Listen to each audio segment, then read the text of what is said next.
Un saludo a todos los que nos seguís en esta serie La Biblia y sus manuscritos. En este quinto episodio continuamos estudiando el texto hebreo que llamamos masorético.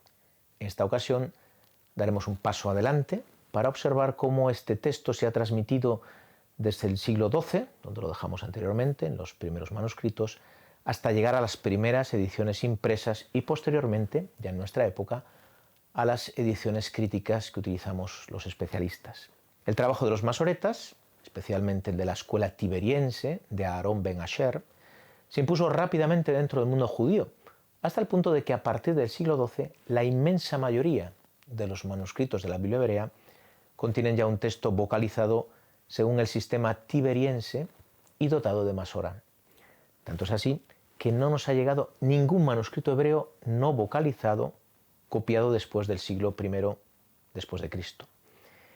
Entre los vocalizados, solo los encontrados en la Geniza de la Sinagoga del Cairo, a finales del siglo XIX, y una cierta tradición textual de la comunidad judía de Yemen, conservan el sistema de vocalización palestino y babilónico.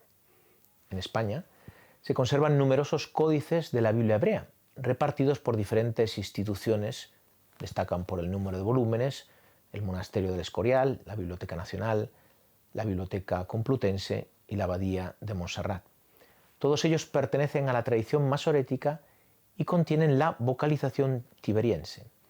El más antiguo y uno de los más bellos es el códice M1 que se conserva en la Biblioteca Histórica Marqués de Valdecillas de la Universidad Complutense de Madrid y que fue copiado en 1280, 2 siglos y medio después de la Biblia hebrea más antigua, es decir, el Codex Leningradensis.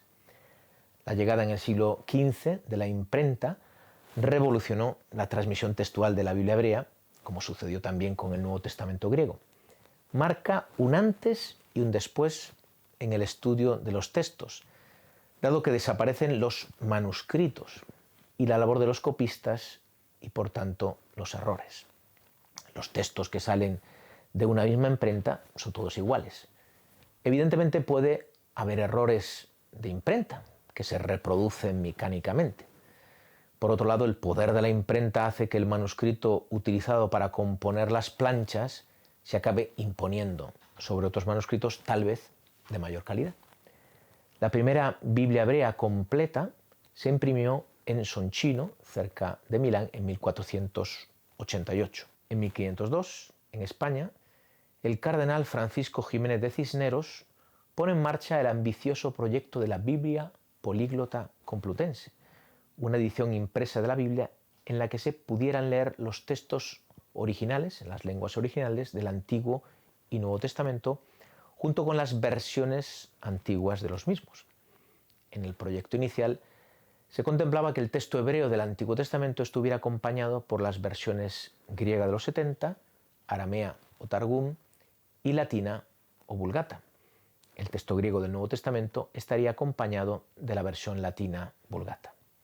Con este fin, el cardenal Cisneros invirtió grandes cantidades de dinero para adquirir los mejores manuscritos y para recibir en préstamo importantes ejemplares de la Biblioteca Vaticana, y reunió un importante grupo de exegetas en torno a la universidad que él mismo había fundado en Alcalá de Henares, que recibió el nombre de Complutense, a partir del nombre latino de la ciudad, Complutum. La dirección del grupo de biblistas se encomendó a Diego López de Zúñiga, que conocía el hebreo y el griego, y de él formaba parte Antonio de Nebrija, que se encargó de los textos latinos, Juan de Vergara, Hernán Núñez, primer catedrático de griego de Alcalá, y Demetrio Lucas, que se encargaron de los textos griegos. Y los judíos conversos Alfonso de Zamora, primer catedrático de hebreo de Alcalá, Pablo Coronel, de la Universidad de Salamanca, y Alfonso de Alcalá, que se encargaron de la edición de los textos hebreos y arameos. En 1517 se terminaron los volúmenes 1 a 4 que contenían todo el Antiguo Testamento. El volumen 1, dedicado al Pentateuco, presentaba en cada hoja y en paralelo el texto hebreo, cuya base fue el códice M1 de Madrid, la Vulgata latina y el griego de la Septuaginta, con traducción latina interlineal. En la parte inferior se encontraba la versión aramea del Targum Onkelos, con traducción latina a su lado. En los siguientes volúmenes, el resto del Antiguo Testamento, se decidió no incluir la versión aramea, aunque el trabajo de recopilar los manuscritos de los diferentes Targumín a los libros del Antiguo Testamento ya se había realizado. El volumen sexto se concibió como un suplemento auxiliar y contiene varios diccionarios y gramáticas de hebreo, griego y arameo. Benito Arias Montano continuaría la tradición de Biblias políglotas de origen español con la publicación de la Políglota de Amberes o Biblia Regia, fruto de la colección de importantes manuscritos bíblicos en la Biblioteca del Escorial. La base del texto hebreo la constituye el manuscrito G28 de dicha biblioteca del siglo XV. Más adelante se publicarían otras políglotas en París, 1629-1645, y Londres, 1654 a 1657.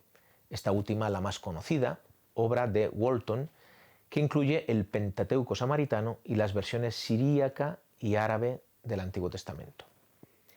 En el mundo judío, después de la Biblia de Son Chino, 1488, se comenzó a imprimir la Biblia hebrea acompañada de la traducción aramea de los Targumín y de comentarios medievales al texto hebreo, lo que sería conocido como Biblia rabínica. La primera edición salió de la imprenta de Daniel Bomberg en Venecia, 1516-1517, aunque la más conocida fue la segunda edición, que incluía la Masora, obra de Jacob ben Hayim, publicada también en Venecia, 1524 a 1525.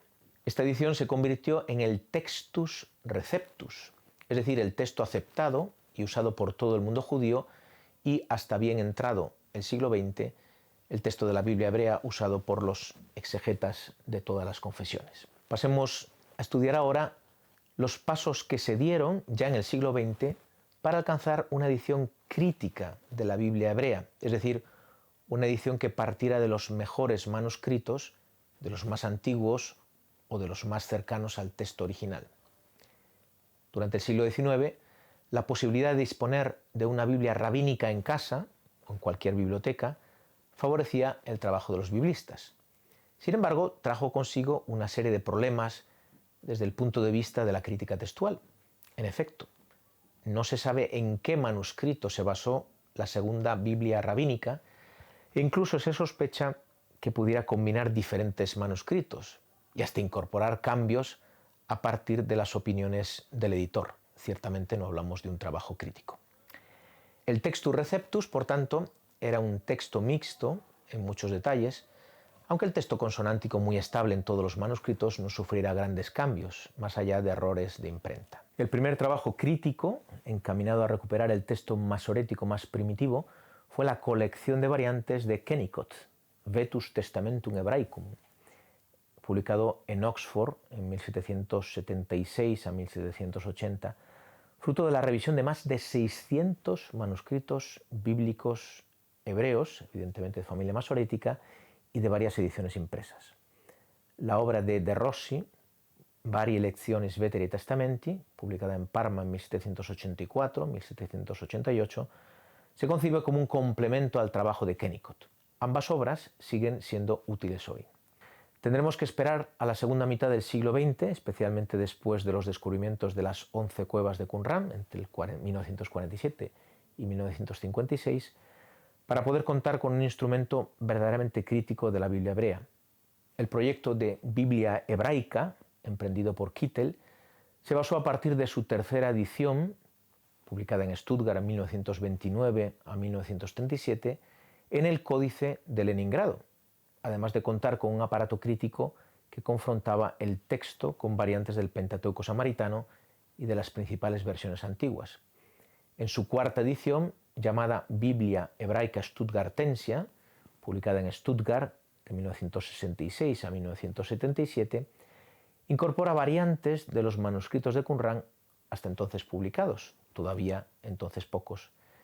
Hoy está en curso de publicación la quinta edición, llamada Biblia Hebraica Quinta, que empezó en el 2004 y que todavía está en curso. Ya han aparecido varios volúmenes y su aparato crítico puede contar ya con todos los testimonios de Qumran y con los resultados del vasto proyecto de crítica textual llamado Hebrew Old Testament Text Project, iniciado por el monje dominico Barthélemy y editado posteriormente por Adrian Schenker. Este proyecto estudia con detenimiento miles de lecturas difíciles de la Biblia hebrea, proponiendo soluciones. La Biblia hebraica quinta sigue reproduciendo como texto hebreo el Códice de Leningrado o Codex Leningradensis. El segundo gran proyecto de edición crítica de la Biblia hebrea es el Hebrew University Project, apadrinado por la Universidad Hebrea de Jerusalén, cuya base es el Códice de Alepo. Dada la naturaleza fragmentaria de este códice, al que le falta prácticamente todo el Pentateuco, este proyecto no puede cubrir la Biblia entera. Hasta la fecha, solo se han publicado los volúmenes correspondientes a los profetas Isaías, Jeremías y Ezequiel. Como novedad, frente a la Biblia hebraica stuttgartensia y su heredera, la Biblia hebraica quinta, y siguiendo los criterios de sus responsables, Goshen Gottstein y Talmon, el aparato crítico de la edición de la Hebrew University se divide en 4 partes. Se distinguen así los testimonios en otras lenguas, versiones antiguas, que es el aparato primero. Se distinguen de los testimonios hebreos, que a su vez se dividen en 2, según la época. Lecturas variantes de Qumran y citas rabínicas anteriores al Talmud, el aparato segundo, y lecturas de los manuscritos medievales ya vocalizados, los manuscritos masoréticos, que es el aparato tercero. El aparato crítico cuarto, el último, recoge variantes de ortografía, vocalización y acentuación. El tercer y último gran proyecto de edición crítica de la Biblia hebrea se distingue netamente de los 2 anteriores por su pretensión de proponer un texto crítico o ecléctico. Pretende alcanzar, a través de la crítica textual, el texto que está en el origen de la diversidad actual en los manuscritos. Este es el ambicioso objetivo que persigue The Hebrew Bible, a Critical Edition, editado por la Society of Biblical Literature, la Sociedad de Literatura Bíblica, que hasta ahora solo ha publicado el libro de Proverbios, además de algunos capítulos de otros libros como ejemplo. El problema se plantea en aquellos libros o secciones de libros en los que parece evidente que las tradiciones manuscritas testimonian ediciones diferentes de un mismo texto, como es el caso de los libros de Jeremías o Jueces. En estos casos, la Hebrew Bible, a Critical Edition, probablemente presentará en paralelo ambas ediciones, como ya lo ha hecho en el ejemplo que ha publicado de un capítulo de Jeremías. Los 2 proyectos mencionados anteriormente, por el contrario, renuncian al objetivo de un texto ecléctico, es decir, un texto reconstruido a partir de los mejores manuscritos, conscientes de las aporías que presenta, y proponen ediciones diplomáticas de un manuscrito, es decir, imprimen el texto de un determinado códice, dejando para el aparato crítico las variantes. Hasta aquí el estudio del texto hebreo llamado masorético, al que le hemos dedicado 2 episodios. En el siguiente episodio estudiaremos otra tradición hebrea del Antiguo Testamento que no es judía, la de los samaritanos. Os emplazo para entonces.